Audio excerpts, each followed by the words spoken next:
यात्रा हो गई। हमने मीडिया अड्डा से आपके जिम्मेदार थे बात की और फिर वहाँ से हम किठौर गए। किठौर से हम मेरे ख्याल से हमने 3 बजे से 3:45-3:50 तक हमने वहाँ पर पैदल दौरा किया।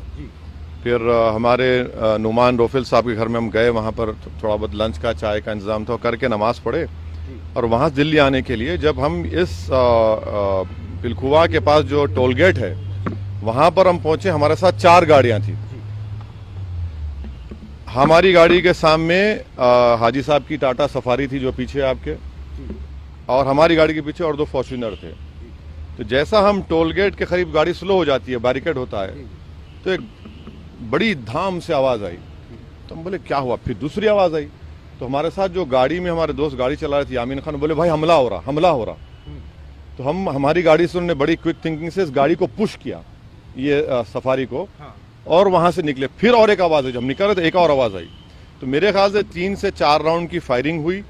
हमारी गाड़ी के लेफ्ट साइड के ऊपर 2 होल्स के निशान है, एक गोली शायद, और एक निशान है लेफ्ट साइड मडगार्ड के ऊपर।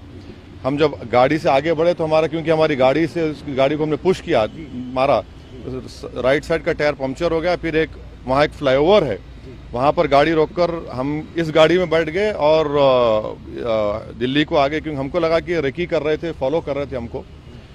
हमारे जब ये हमला हो रहा था, हमारे पीछे जो फॉर्च्यूनर थी जिसमें हमारे एक्स मेयर माजिद थे, उसके ड्राइवर ने एक शूटर पर गाड़ी चलाई, चढ़ा दी एक पर। जो रेड हुडी पहना था, 2 लोग थे, रेड हुडी पहना था, एक व्हाइट जैकेट। तो जो रेड हुडी पहना हुआ था उसके ऊपर गाड़ी चलाई, उसके पैर पर चलाई, वो गिरा। तो जो व्हाइट जैकेट पहना था वो उल्टा उन 2 फॉर्च्यूनर पर गोली चलाया। तो अब हमारी थोड़ी देर पहले एडिशनल एसपी वहाँ से जो है जिम्मेदार, उनसे बात की। उन्होंने कहा कि हाँ सर, आर्म्स जो इस्तेमाल है वो भी मिला, हथियार भी मिला, और एक शूटर पकड़ा भी गया। तो हमारी इलेक्शन कमीशन ऑफ इंडिया से ये गुजारिश है कि इसकी इंडिपेंडेंट जांच करवाई जाए, और ये कौन है लोग, किसका दिमाग है इसके पीछे, और आखिर क्यों ये हमला हुआ, किसने ये कॉन्स्पिरेसी की, ये जानना बेहद ज़रूरी है। सुनिए, और हम स्टेट गवर्नमेंट और मोदी गवर्नमेंट दोनों से ये कह रहे हैं कि ये इनकी जिम्मेदारी है कि वो इंडिपेंडेंट जांच करवाएं, और इसके पीछे दिमाग किसका है। आखिर ऐसे कैसे हो सकता है कि टोल गेट के ऊपर ये लोग 4-4 राउंड फायरिंग एक सिटिंग एमपी के ऊपर करते हैं। हम तो अल्हम्दुलिल्लाह कुछ नहीं हुआ, हमको खैरियत से हैं, मगर अल्लाह बचाना जब चाहता है तो कोई कुछ नहीं कर सकता। मगर आज ये हुआ है। अभी देखिए, हम तो क्या उम्मीद करते हैं कि आपको क्या लगता है कौन हो सकते हैं आखिर? नहीं, मुझे देखिए हमको कई बार लोग धमकी देते हैं, कई बार बहुत सी बातें करते हैं। प्रयागराज में जो धर्म संसद हुआ वहाँ पर भी हम पर काफ़ी गालियाँ दी गई, और फिर हमारे घर पर अभी हम कई मरतबा हमला हुआ। तो अब ये सरकार का काम है कि इंडिपेंडेंट जांच करवाएं और इसका सही तरीके इनको पकड़ा जाए। पार्लियामेंट अभी चल रहा, पार्लियामेंट में भी ये क्वेश्चन उठाना चाहेंगे आप, बात करना चाहेंगे? जरूर, पार्लियामेंट है, स्पीकर साहब से मिलेंगे, स्पीकर साहब से बात करेंगे।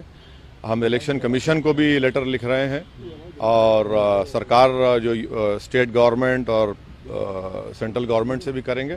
मगर अल्हम्दुलिल्लाह अल्लाह करम है, खैरियत से। ये ना सिर्फ कंडेमनेबल है, बल्कि तो सबको सोचना पड़ेगा कि आखिर ये कौन लोग हैं जो इतनी हिम्मत करके गोली भी चला रहे हैं और ये सब हरकतें कर रहे हैं। सर, इलेक्शन से ठीक पहले ये सब क्या दर्शाता है? हाँ, इलेक्शन से ठीक अब नहीं मालूम मुझे। अगर ये लोग, ये मारने वाले अगर ये समझ रहे हैं कि हम पीछे हट जाएंगे, हम डर जाएंगे, हम शुरू दिन से कह रहे हैं कि जब तक हमको अल्लाह जिंदा रखेगा हम जिंदा रहेंगे, जिस दिन हमारा वक्त आएगा हम चले जाएंगे। मगर इस तरह के बुज़दिली की हरकतों से, इस तरह से गोली चलाने से हमारे ना हौसले और हिम्मत में कमी आएगी, बल्कि इंशाल्लाह और हौसले हिम्मत बढ़ेगी। और हमारा मानना है कि जब अल्लाह बचाना चाहता है, मगर ये कौन ताकतें हैं और कैसे उत्तर प्रदेश में ये इस तरह की हरकत हो रही है, ये तो जनता को भी देखना है।